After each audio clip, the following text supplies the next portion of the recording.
Maurice Clermont, psychologue.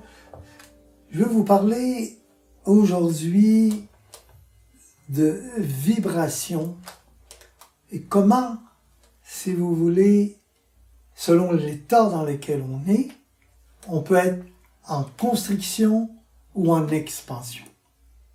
La question que je me suis posée un jour, c'est comment ça se fait que lorsque quelqu'un n'est pas bien, est dans la souffrance ou un accident quelconque, il y a une personne qui ou bien lui téléphone, ou bien vient à sa rencontre, comme s'il y avait un message qui lui était transmis. Alors je me disais, quand quelqu'un n'est pas bien, il envoie une vibration pour aller chercher de l'aide. Alors c'est pas comme ça que ça se passe. C'est pas comme ça que ça peut se passer. C'est une expérience en biofeedback qui s'est passée il y a plusieurs années aux États-Unis, où on a réalisé que quelqu'un ici travaillait dans un bureau et son ami travaillait dans une maison, dans le sous-sol d'une maison, et ici, il y avait son camion.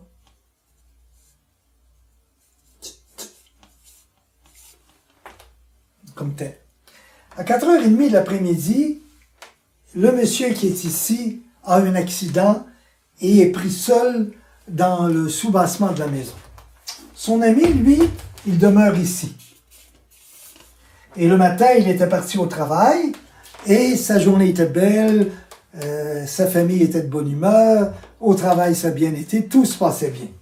Alors, rendu à 5h de l'après-midi, il sort de son travail et habituellement, il prend le chemin pour s'en aller chez lui. Mais là, sans le savoir, il change de route.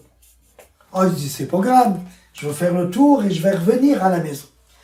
Mais en passant ici, il voit le camion de son ami. Il dit, c'est pas normal, à cette heure-là, le camion tourne, il descend et va secourir son ami. Est-ce que c'est son ami qui a envoyé un message pour aller le chercher? Cette expérience-là, elle est importante. Pourquoi? Parce que quand je suis mal, je suis en constriction.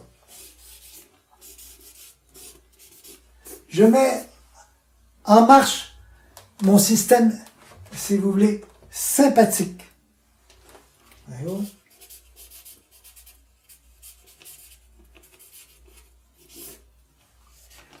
Alors, je viens en état, si vous voulez, de demande, de protection. Je ne peux pas envoyer le message.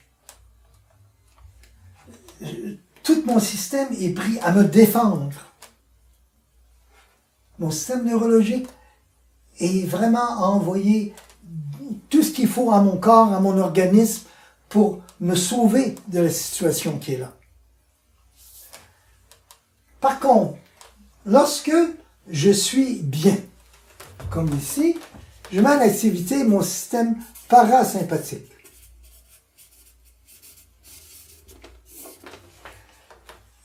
Qui sécrète de l'acétylcholine et on dit que je viens en état de cholinergie.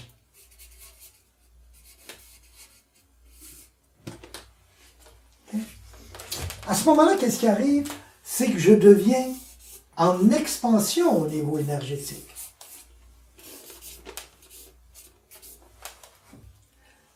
C'est à ce moment-là que mes ondes, si je peux parler ainsi, étant en expansion, vont capter les ondes de mon ami ou de quelqu'un qui, lui, est en état de difficulté.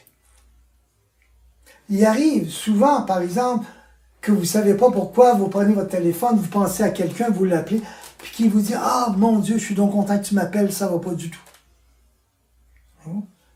Parce qu'à ce moment-là, vous êtes complètement dans la détente, dans l'expansion.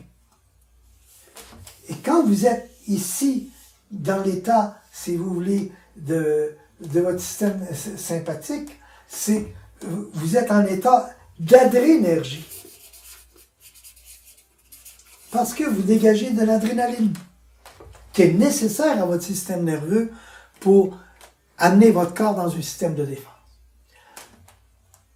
Yvon Deschamps, un monologuiste québécois, disait « Il vaut mieux être en santé, riche et heureux que pauvre, malheureux et malade. » Moi, je vous dis, il est nécessaire d'être le plus possible dans cet état-ci, en santé, en bien-être, heureux, pour pouvoir, dans ma vie, être dans cette expansion-là. Et capter autour de moi ce qui m'est nécessaire pour moi, pour protéger et bien vivre mon état de santé, et aussi pour aider l'entourage. Quand je vais travailler le matin, si je pars en auto, je suis dans la circulation, je vais mettre en marche mon système sympathique. Si j'écoute la radio, très souvent c'est du bruit, de la musique forte ou des mauvaises nouvelles qui renforcent mon système sympathique. Si j'arrive dans le milieu de travail, je vais arriver stressé, en système de défense. Et je ne serai pas ouvert aux autres. Tandis que si je pars travailler, je prends le temps. Je respire, inspire. J'arrive à une lumière rouge, comme disait Thich Nhat Hanh, c'est un bon moyen de méditer. J'inspire, j'expire. Je ne me presse pas à vouloir dépasser les autres, ou dans le métro, ou en auto, ou partout. Je disais aux gens qui travaillent dans les milieux où ils ont à rencontrer des gens en difficulté, par exemple dans les hôpitaux, au lieu d'arriver et de prendre un café comme tel, pourquoi pas avoir un sas où les gens se détendent? Et quand ils vont arriver auprès des patients, ils vont être dans cet état-là. Malheureusement, avec notre système, comment ça fonctionne actuellement, de santé dans les écoles, etc., c'est que le personnel responsable arrive dans cet état-là. Comment voulez-vous aider quelqu'un qui est dans cet état-là? Vous avez affaire à des personnes en souffrance qui sont dans cet état-là et le personnel qui est dans cet état-là. Il m'est arrivé à plusieurs reprises de voir dans un hôpital, par exemple, où j'accompagnais des personnes en phase terminale, des personnes qui, malgré leur souffrance, malgré l'état de choc dans lequel ils étaient, développaient leur système, si vous voulez, parasympathique. Ils étaient en expansion. Je me souviens dans un hôpital à Montréal où une jeune dame était en phase terminale, mais tout le personnel venait dans sa chambre. Le balayeur venait alors que ça faisait pas longtemps qu'il était revenu. La nutritionniste venait alors qu'elle savait qu'elle ne mangeait pas. Les gens venaient se nourrir. Ce n'est pas l'état physique extérieur qui compte. C'est ce que je vis à l'intérieur.